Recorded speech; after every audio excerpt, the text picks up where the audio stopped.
Building workshop furniture will make you a better woodworker if you build the right projects. I'll give you specific things to focus on as you build your next shop projects that will enhance your skills faster than you thought possible. I'll talk about one build that helped me the most, and there's one project you really don't need to build. A great thing about building shop projects is you can try out different types of joinery. This has been one of the best perks about building everything in my shop. Well, almost everything, but we'll get to that in a little bit. You can practice rabbets, dados, half flaps, butt joints, pocket holes, and a whole bunch more different types of joinery. It can be intimidating trying something new when it's going in your house or someone else's house. Not only are shop builds a great place to practice the specific types of joinery, but you can also see which ones are going to be the right strength for which application. When I started, it was overwhelming the amount of joinery methods there were. So I took it one step at a time and practiced in my workshop. And while I'm practicing different joinery methods, I can also practice different woodworking techniques. I'll have to admit, my lines weren't cut very straight at the beginning.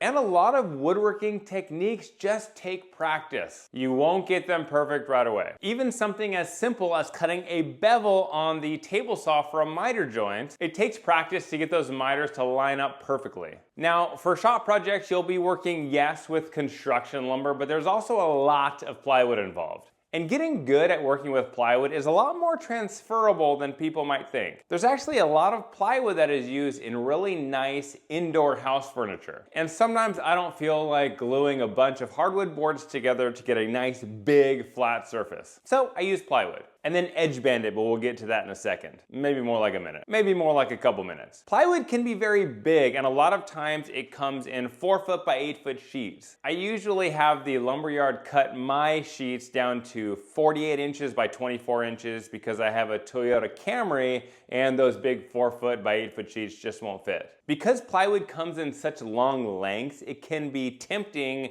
to have that span the length of your project without any support. But for example, if you span a shelf too long, the middle of that shelf can sag. That is why on this bookcase I made for my house, I strategically placed vertical supports throughout. Now I'm sure there are websites that will tell you how long your plywood or other hardwood can span without it sagging. But I found this is really something you'll get good at just with practice. And shop projects are a great way to get a feel for it. And the nice thing about plywood, it comes in a bunch of different veneers. I've used cherry plywood, walnut plywood, white oak plywood, and generally comes in whatever hardwood you can think of. Here's a tip when you work with plywood. I would recommend not using a cheap circular saw, well, ever, but definitely not when you're cutting plywood. It will leave a horrible finish cut and the veneer will be very rugged looking. The veneer on plywood is very thin and it doesn't take a lot for it to get messed up. It also doesn't take a lot for it to get sanded through, so take it easy on the sanding. Now, when you're working with plywood, you may find that you want to hide those layered edges. With shop projects, I will admit, it doesn't really matter that much because it's not going into a high-end mansion and you don't need to hide those layers if you don't want to. But on a lot of my projects, I've hid them because I just think it looks a little nicer. And this is a skill that takes practice. You can buy edge banding at the store, but I tend to cut my own hardwood edge banding myself on the table saw. And I just use glue and tape to secure it to the edges of my projects. This will make your builds look a lot nicer and will give you the practice you need if you're going to build pieces of furniture for other people's houses or your own house and you want to use plywood. For me, through trial and error, I have found that 3/16 of an inch is the perfect thickness for edge banding. Again, that's just for me. I like the way it looks and it tools well. If you're getting value from this video, feel free to click the subscribe button. Finishes! I always find it interesting when I talk to non-woodworkers, they refer to stain and finishes interchangeably. But as we know, stain just changes the color and finishes actually protect the wood. But there are so many different finishes out there. It can be tough to figure out which one A will be easy to apply, B will give you the protection that you need, and 3 will give you the look that you want. And a great place to practice applying finishes is, you guessed it, shop projects. You're smart. It's like you're in my head. Doing research on which finishes you should use for which project is great. But I also recommend that you practice and try out different finishes on your own. Then after a while, you'll figure out which will be your go-to finish for certain projects. A little bit later, I'll give you a tip on how to get plywood less than half the cost. And it does not involve buying the plywood at Home Depot or Lowe's. Another tip that you may know about but you may not is there are different grades of plywood. And in my experience, the lowest grade of plywood is still good enough for shop projects. So you don't need to go by the highest grade that your lumberyard offers. Now there are very impressive woodworkers out there that build high-end furniture, all different shapes. But most of the time, for most things, woodworking is building boxes. And if you've built boxes, you know they're not as straightforward as you may think. Getting everything aligned perfectly, nice and square, takes some practice, and a great way to practice is on shop furniture. Along this same train of thought, if you want to build cabinets for your house or someone else's house, it'll really help a lot if you practice building cabinets first. What comes with building cabinets is hardware. Whether you're building traditional cabinets or a miter saw station, workbench, or another type of shop project, you will need to use some hardware. This can come in the form of casters, drawer slides, drawer hinges, T-track star knobs, and a bunch of other types of hardware. It can be very overwhelming which hardware you should choose. I feel very fortunate that I have built pretty much every piece of shop furniture in my workshop. I've gotten to use a bunch of different types of hardware. Speaking of drawer slides, drawer building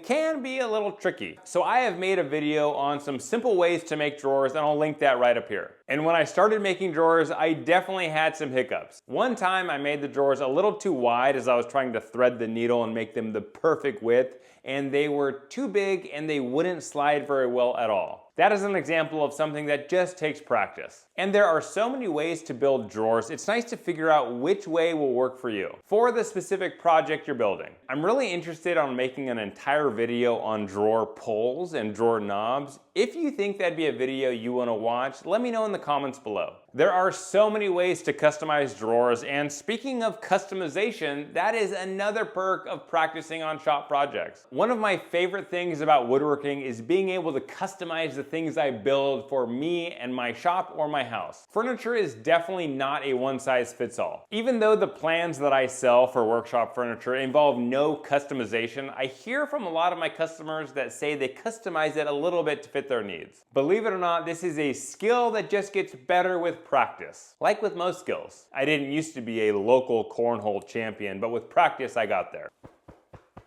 One of my favorite things about making furniture in my workshop, I am less afraid of making mistakes. Yes, I try and make the furniture as nice as I can, but if I make a mistake, it's no big deal. This furniture is used for practical purposes and functionality at its core. And it lives in my garage, so even though I like it to be nice, it doesn't matter if there's an extra hole drilled in here or a mark there. Mistakes will happen. And so not only am I less afraid to make mistakes on my shop projects, I get practice in fixing those mistakes. And as you probably already know, woodworking is 90% building and the other half is fixing your mistakes. This will also give you the experience and practice you need to tackle whatever item you want to make next. Ooh, one thing I get asked a lot is what kind of plywood I use. People seem to really like the crazy grain pattern and difference in colors. It's just simple birch plywood, and I always use the crazier side as the show side because I'm a wild and crazy guy. Okay, so how the heck can you get plywood way cheaper? Sometimes at your local lumberyard, they're trying to get rid of plywood at a fraction of the cost that they would normally sell it for. This could be for a variety of reasons. Maybe they ordered way too much and they're just trying to move it, or there's some sort of defect. I discovered this when I was buying plywood at my local lumberyard, and the guy asked me what I was using the plywood for. He asked if I would be okay using plywood that was just as good functionally as what they had on the shelves,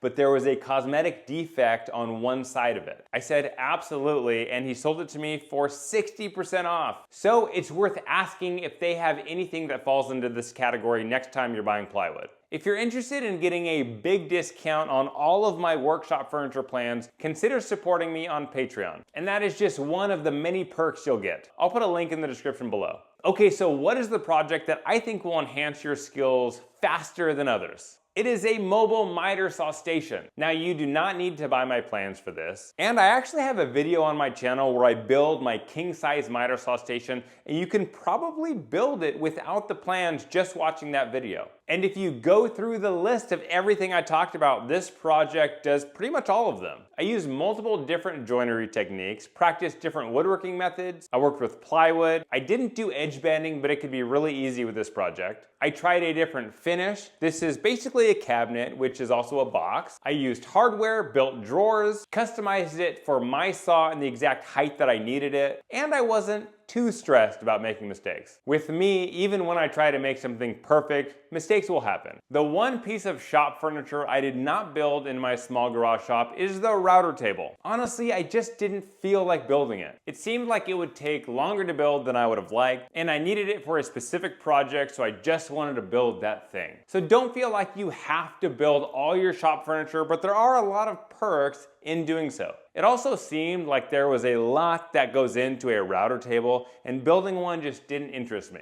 My knee. Now you know why building shop furniture is so great, but what should you build next? You probably have a great idea on what you need in your workshop at this time, and here's a video where I take you through start to finish a bunch of different workshop furniture builds. I'll see you over there, and remember, be kind, be awesome.